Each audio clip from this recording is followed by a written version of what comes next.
Hey, what's up mga kaballers? Maligayang pagbabalik sa aking channel. Halina't pag-usapan natin ang balita patungkol sa may request nga daw si LeBron James sa Lakers. At ang balita naman patungkol sa paghaharap muli ng Golden State Warriors at ng Minnesota Timberwolves. Tara na't pag-usapan natin yan dito sa Basketball Hot Shots.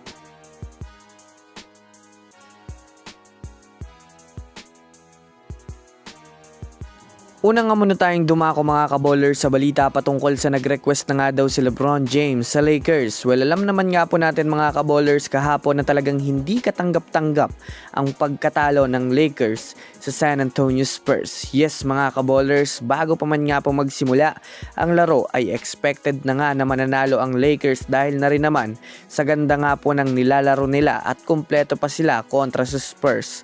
Home court advantage, standings advantage, at lineup advantage. Yan nga po mga kaballers ang malaking advantage ng Lakers kahapon sa Spurs na talagang kahit hindi pa nagsisimula ang laro, expected na Lakers nga ang mananalo sa laro.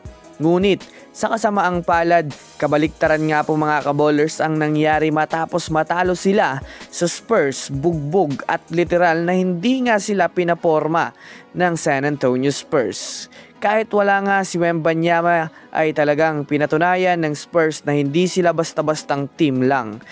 Kaya dahil nga dyan mga kaballers, hindi na nga po napigilan ni LeBron James na magbigay pahayag about sa kanilang team performance. Hangat nga daw ni LeBron James na magkaroon sila ng maayos na ball rotation at bawasan ang pagiging ball dominant dahil nakakaapekto nga daw ito sa kanilang mga plays at opensa. Samantala, pumunta naman tayo mga kaballers sa magiging laro ng Golden State Warriors at ng Minnesota Timberwolves bukas. Well, alam naman nga natin na ang team ng Minnesota Timberwolves ang dahilan kung bakit nalaglag ang Warriors sa second round ng playoffs ng nakaraang season. Kaya kung susumadahin nga natin, nakalock in nga talaga ang Warriors na makabawi sa Minnesota Timberwolves bukas.